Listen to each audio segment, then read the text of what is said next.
سلام. تقریباً 100 روز اول دولت رئیسی داره تموم میشه و وقتشه یک نگاهی به کارنامه‌اش بندازیم ببینیم از کارنامه کلاس ششمش بهتره یا نه. به جز لیستی طولانی از سوتی‌ها که هر روزم داره بهش اضافه میشه، در زمینه وعده و وعید دادن هم انصافاً رئیسی چیزی کمتر از روحانی نداشته. به صورت هفتگی که خدمت مقام معظم رهبری توفیق دارم میرسم برای هم گزارش عمل کرد هم گرفتن راهنمود، من همین هفته خدمتتون گفتم آقا من همین که داره میگذره از مسئولیت اجراییم آینده رو برای کشور بسیار روشن میبینم و معتقدم عمیقاً که گشایش هایی داره برای کشور اتفاق میفته. به برکت دعای حضرت علی فرمودن من هم همین نگاه رو دارم. وقتی که از جاشون بلند شدن می‌خواستم خداحافظی کنم از محضرشون، فرمودن این نگاهی که تو داری من عمیقاً بهش اعتقاد دارم که آینده کشور بسیار روشن و امیدوار کننده خواهد بود ان شاءالله. دیدی چی شد؟ هم خودش هم آقاش آینده رو روشن می‌بینن. کی؟ وقتی که آقاش آفتابه رو گرفت داشت بلند می‌شد بره. این یعنی دیگه تمام مشکلات مملکت حل شده. چقدر هم باورپذیر. بعد از شنیدن این حرفا حتما حضار صحنه به همدیگه گفتن ما چیکار کردیم که اینقدر ما رو خرفرز کرده. البته فصل مشترک همه وعده های رئیسی اینه که میخواد فقط یک انتظاری ایجاد بکنه. به این میگه 1 سال صبر کنید، به اون میگه 2 سال، 4 سال، حتی 15 سال. آقا فقط صبر کنید، قیام نکنید. قیام شده بخشی از کار مونده، این بخشی از کار با جدیت دنبال بشه. ظرف مدت انشالله 1 سال 1.5 سال انشالله اینجا بتونه. البته دوستان بیشتر زودتر از این قول دادن، وعده دادن که افتتاح بشه، ولی من با احتیاط میگم انشالله 1 سال بشه دیگه انشالله بهره داریم. بله، یعنی همون سیاست بزک نمیر بهار میاد کنبوزه با خیار میاد. حالا وایستیم تا 1 سال دیگه، مثل همون شنبه معروف روحانی که قرار بود همه چی عادی بشه ولی هیچ وقت نرسید. حالا این وعده های کشکی رو با چه پلنی میخواد محقق کنه؟ با توکل به خداوند متعال و توسل به ائمه اطهار، به ویژه وجود مقدس حضرت ابوالفضل علیه السلام که باب الحوائج و مشکل گشاست، انشاءالله کار رو پیش ببریم. یقینم داریم انشاءالله با اخلاص شما و با همت مدیران انشاءالله گشایش های جدی در کشور ایجاد خواهد شد. بس تکبیر نگید. آخوند دین فروش وقتی به عمل میرسه پای خدا و پیغمبر رو میکشه وسط، یه ایشالله ماشالله میکنه که خودشو در ببره. بعضیا گاهی میگن فلانی چرا در صحبتاش زیاد میگه انشاءالله. باز هم میخوام بگم انشاءالله این اقدامات رو خواهیم کرد. اینجاست که باید گفت چون قافیه تنگ آید ملا به جفنگ آید. اینم چون دستش خالیه، چیزی جز انشاءالله درمانی توی چنتش نداره، سوزنش دائم روی همون گیر کرده. حالا چرا دستش خالیه؟ چون آخوند 6 کلاسی بزرگترین کشف اقتصادی که کرده برای حل مشکلات مملکت اینه. کنترل تورم 2 پایه دارد. کاهش تورم 1 باید هزینه ها کاهش پیدا کنه، 2 درآمدها افزایش پیدا کنه. اگر هزینه ها کاسته شد، درآمدها افزایش پیدا کرد، ما شاهد اینیم که تورم کنترل میشه. میگن برنده نوبل اقتصاد بعد از شنیدن این جمله استعفاشو تقدیم کرده، یه وانت نیسان خریده داره توی خیابون سیب زمینی پیاز میفروشه. آخه یه جوری با افتخار میگه تورم کنترل میشه که انگار تئوری نسبیت رو کشف کرده. خب درآمد ملت زیاد بشه، هزینه کالاها هم کم بشه، معلومه که تورم کنترل میشه. اینو که هر بچه دبستانی هم میدونه. تو میخوای چی کار کنی که هزینه ها کم بشه؟ تو میخوای چی کار کنی که درآمدها بالا بره؟ بابا از همون موقع که تو اومدی همه چی داره توی مملکت گرون میشه. برق که گرون شده. پارسال حدوداً 40-45 هزار تومان پول برق میومد، نهایت تو دوران تابستون 60 تومان، ولی امسال 110-115 تومان پول برق من اومده. تقریبا پارسال اگه به فرض مثال 20 تومان میومد الان داره میاد 60 تومان. خیلی زیاده. نپرسیدین چرا این افزایش قیمت بود؟ به کی بگیم؟ مصرف همونه. یک خونه است عرضم خدمت شما می اومد 100 تومان 70 تومان، الان 3 برابر اومده. بعد فقط که برق نیست، همه چی رو گرون کرده. تو همین چند ماه اخیر اینهاش محصولات لبنی در 1 ماه 107% گران شدن. قیمت بخاری در بازار نجومی شد. لوازم خانگی ایرانی گران شد. این کنسرو، همون مارک، همون وزن، همون مغازه، روز 30 شهریور قیمتش هست 189 هزار تومان، 31 شهریور قیمتش شده 249 هزار تومان. مردم که هر روز دارن از این فیلم‌ها میزنن روی شبکه. آقا در مورد یه دارو صحبت کنم به اسم نافوکسن و در مورد اکثر داروها. عنوان مثال این دارو قیمتش 7000 تومان بوده ورقی، الان ما داریم ورقی 30000 تومان تقریبا میفروشیمش. تخم مرغ همینطور که مشاهده میکنید 20 تاییش هست 53950 تومان، دونه 2700 تومان. اگر بخوایم 30 تایی حساب کنیم یک شانش میشه 81000 تومان. تو این گرانی تورم چجوری مردم بخوان اینا رو تهیه کنن؟ خدا لعنتتون کنه. پس گرونی و تورم که همچنان فشار کمرشکنش روی مردم هست و بدون هیچ چشماندازی داره هر روز هم بدتر میشه و با اینشالله و ماشالله هم چیزی تغییر نمیکنه. مشکل دیگه‌ای که مردم باش دست به گریبانند کروناست که سر اون تا به حال چی بافتی؟ امروز در این محضر عرض میکنم به حمدالله با کمک دستاندرکاران به لطف خداوند متعال بیش از 70% واکسیناسیون انجام شده. بازم دروغ، بازم دغل. در بهترین حالت اونچه که ارگان‌های بین‌المللی میتونن تایید کنن 60% یه دوز واکسن زدن که طبق هیچ استانداردی واکسینه شده محسوب نمیشه. تو خود حاضر بودی با یه دوز واکسن راست توی مملکت بچرخی؟ پس کشک نگو. طبق آمار رسمی خودتون 2 دوز واکسن هم هنوز از 35% بیشتر نشده. اونم تازه چه واکسنی؟ واکسن معتبر رو که ممنوع کردید، به جاش یه واکسن غیر معتبر زدید که هیچ جا قبولش ندارن. مثلا به خاطر همون واکسنی که زدید اسکیبازای ایرانی رو به اردوی ورزشی اتریش راه ندادن. یعنی که ملت به چنین سرنوشتی دچار شدن. برخی نگرانی‌ها درباره واکسن که میگن که آقا طرف 2 دوز واکسن زده اما فوت کرده بر اثر کرونا. چرا؟ آقا چی اون پول برکت به گوسفند بزنی گوسفند میمیره. واکسن کووید 19 واکسن کرونا برکت کووید برکت چی بهش میگه؟ اگر این واکسن ها تأثیری ندارد خب پس اون واکسن زدن ها چه بود و پول خرج کردن ها چه بود؟ من برخی از دوستان رو سراغ گرفتم بعد از 2 مرحله واکسن باز هم گرفتار این بیماری شدن. بیا نه که واکسن داخلی خیلی تأثیر داشته، این رئیسی جلاد و آقاش هم جا به جا تبلیغشو کردن. اومدن با آب و تاب گفتن ما واکسن برکت زدیم، در حالی که خودشون واکسن جنس خوب آمریکایی زده بودند. رئیسی هم که جا به جا صحبت از حمایت از تولید واکسن داخلی کرد. رئیس جمهور در جلسه ستاد ملی مقابله با کرونا گفت وزارت بهداشت باید از واکسن تولید شرکت‌های داخلی حمایت کند. ولی بعد از 10 ماه که ملت رو معطل تولید واکسن داخلی کردن و صدها هزار نفر قربانی کرونا و خانواده‌هاشون داغدار شدن و این وسط 6 جور واکسن داخلی رو رونمایی کردن، پول ملت رو هم بابت اون به جیب زدن، حالا امروز اون واکسن‌های داخلی رو یکی یکی دارن تعطیل میکنن. نه کسی جواب میده که پس این همه رونمایی برای چی بود، نه کسی بازخواست میشه. اونایی که میگفتن میخوان واکسن به آمریکا صادر کنند کجان الان؟ من فکر میکنم دیگه الان وقت اینه که ما به آمریکایی ها بگیم که ما بهتون واکسن میدیم، اگر کمبودی دارید ما حاضریم کمکتون کنیم و در همه عرصه ها این اتفاق خواهد افتاد.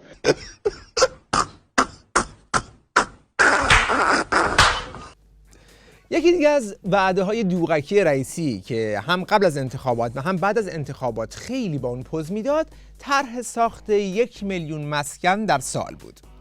الان که این مدت گذشته معلوم شد که در عمل هم این طرح فقط یک طرح دیگه برای دزدیدن مال مردم بوده. اول که اومدن گفتن ما گفتیم 1 میلیون در سال، ولی ساخت مسکن که اینقدر سری نیست. ساخت هر خونه 1.5 تا 2 سال طول میکشه. پس عوضش کردن و گفتن 4 میلیون مسکن در 4 سال.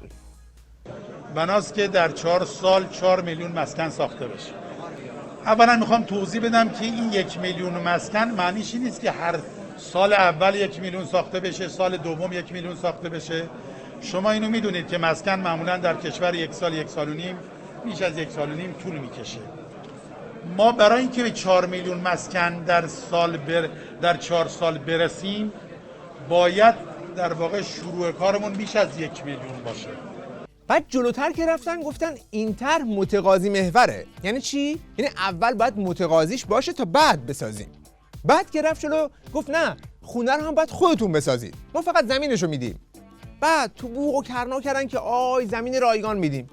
ملت که ریز شدن معلوم شد که اولا به همه نمیدن و فقط به کسانی که یک شرایط خاصی داشته باشن و ثبت نام کرده باشن توی یه سامانه مسکنی زمین رو میدن.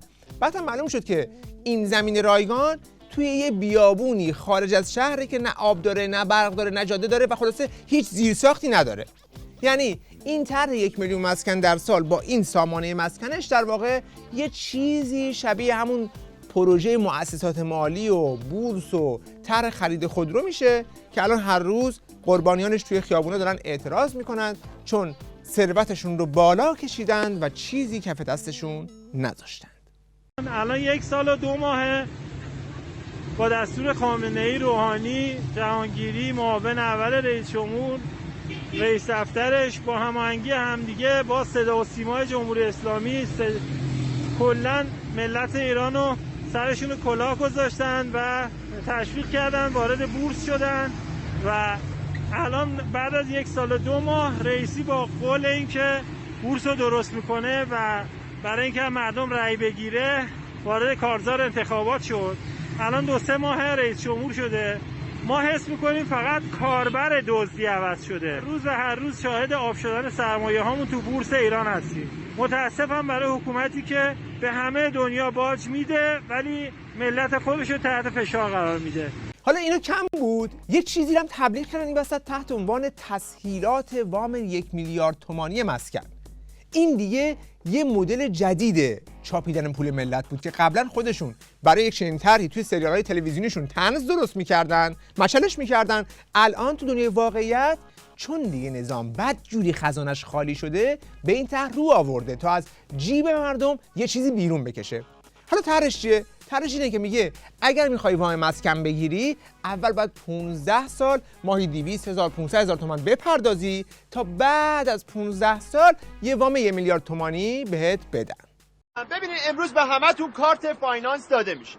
بعد از دادن کارت میزان وام شما تعیین میشه. بعد شروع به پرداخت اقساط میکنید. وقتی قسط هاتون تموم شد وام بهتون تعلق پیدا میکنه.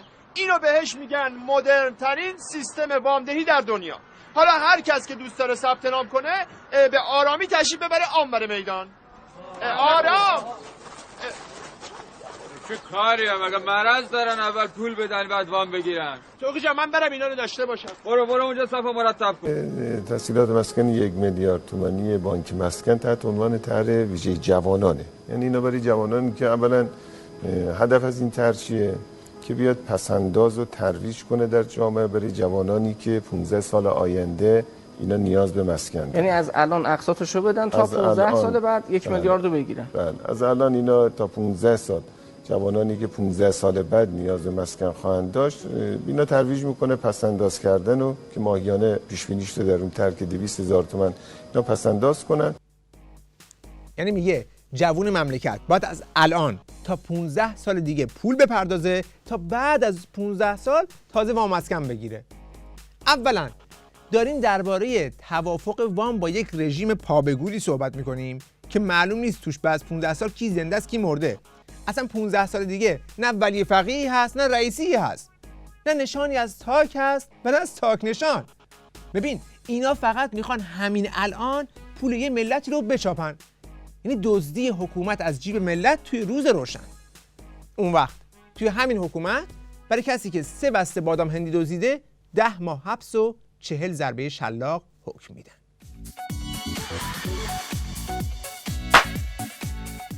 رئیسی توی این سفرهاش در راستای همون سیاست ایجاد انتظار هر جا میره یه قولی هم میده که هر چی پروژه نیمه تمام هست رو تموم میکنیم، حالا با کدوم بودجه بماند.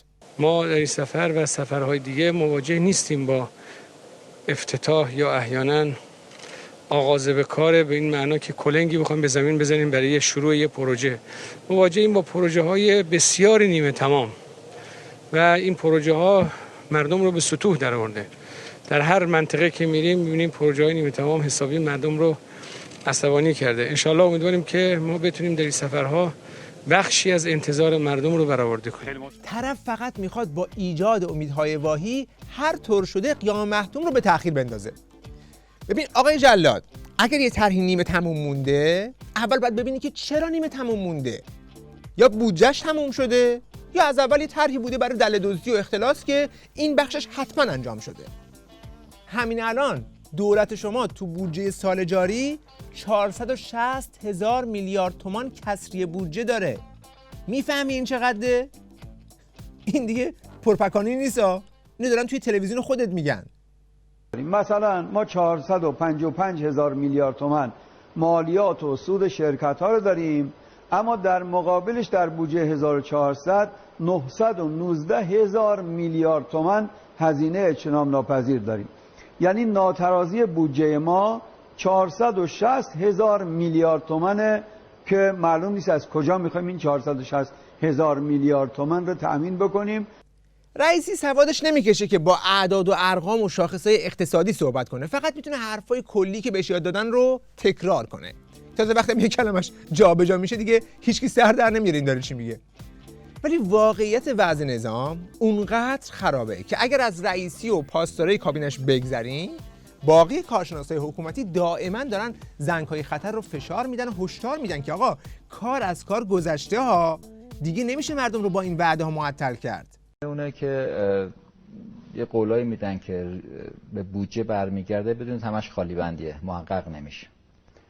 اونا هم که میگن تغییر ریل میدیم و اینا، هیچ تغییر ریلی صورت نمیگیره. اصلا اینا هم باز از اون شعارهایی است که هیچ خاصیتی نداره. الان اگه فکر کنیم دولت جدید میاد یه دفعه تحول آنچنانی رخ میده، بازم اینم از اون خالی بندی است که بهتره مردم نگیم. اعتماد الکی به هیچ دولتی نکنیم. اصولگرا، اصلاح طلب، اینا همه یه برچسبه. آدمایی که نتونن اقتصاد فهم کنن با هر برچسبی بیان آخرش گند میزنن و در میرن. یعنی ما مردم بی‌پناهیم. آخر عاقبتون هم همینه که سر بورس ضرر کردیم، تو صف مرغ هستیم، الان هم آخرش نمیدونیم چی میشه. باید هر سال این شاخص ها بهتر بشه. هر دلیل دولت ها آوردن نتونستن بهترش کنن، معلوم دارن کلا سرمون میذارن. حالا به هر شکلی. یعنی دارن روزامون رو بدتر میکنن. الان اندازه بگیره این شاخص ها رو. 6 ماه دیگه اندازه بگیره. حالا آقای رئیس جمهور، آقای روحانی باشه، آقای رئیسی. برای ما نباید فرق بکنه. اون شاخص برای ما مهمه. اگه اون شاخص ها بهتر نمیشه، اینا فقط رنگ عمامه‌شون با هم فرق میکنه. از نظر ما هیچ فرقی ندارن. حالا یارانه پنهان میشه پنهان کرد، ولی میزان نارضایتی مردم از شرایط اقتصادی کشور رو نمیشه پنهان کرد. ما هی داریم تزریق پول تورمی میکنیم. منم همین بود. چرا؟ چون ساختار اقتصادی همین بله ساختاره. یه ماشین نیست که عیب داره هی توش بنزین بریز، روغنش رو عوض کن. ماشین معیوب راه نمیره. این ماشینه رو باید درست کرد، این ماشین باید راه بیفته. درسته. این تا این ساختار رو ما از کجا شروع کنیم؟ از کجا؟ حالا این بحثی نیست که من فعل بداهه بخوام بگم برای اصلاح ساختار. بله، توی این برنامهشون فعل بداهه نمیتونن بگن که برای ترمیم ساختار چی کار باید کرد، ولی ما توی این برنامه میتونیم بگیم. از بیت خامنه‌ای میشه شروع کرد. خیلی قشنگ جایی که نیاز به تغییر ساختار جدی داره، یعنی بنیادی. بعدش سپاه پاسداران، اونجا هم به تغییر ساختار در حد ریشه‌کنی و انحلال نیاز داره. بعد دیگه میشه همینطور اومد پایین، دولت و مجلس و وزارتخونه ها و کل حاکمیت نیاز به تغییر ساختار داره، یعنی اینجوری. بی خودی نیست که وقتی یکی از مقامات حکومتی پس گردنی میخوره، اساسی باعث نشاط و شادی مردم میشه. کلیپشو دست به دست میکنن. ساقی ساقی ساقی جام باده باقی ساقی ساقی ساقی جام باده باقی هی بریز و مستم کن از شراب مشتاقی هی بریز و مستم کن از شراب مشتاقی. بهتر از هر کسی خود خامنه‌ای میدونه که نظامش روی چه بشکه باروتی نشسته. بی‌دلیل هم نیست که هر وقت چنین صحنه‌هایی پیش میاد، تمام نظام به لرزه میفته و رسانه‌های خودش این صحنه رو این چنین تفسیر کردند. این سیلی تمام ناکامی‌های مردم بر صورت و استاندار بود. سیلی پاسخ‌های منفی که به ناحق مردم از مسئولین شنیدند. مردم در این اتفاق همزاد پنداری کردند. این امور باعث شده که یک صحنه اینچنینی باعث نشاط همگانی شود. اگر اقدامات مناسبی انجام نشود این ترس وجود دارد که این خشم به یک خشم کور تبدیل شود و دوباره رخدادهای نامطلوب سال 96 و 98 تکرار شود. اقدامات مناسب که پیشاپیش روشنه که نمیتونه انجام بشه، چون تنها اقدام مناسب همون تغییر ساختاره که بله. بنابراین منتظر باشید که همون رخدادهای نامطلوب 98 همون آبان تکرار بشه. وقت بخیر و خدا نگهدار.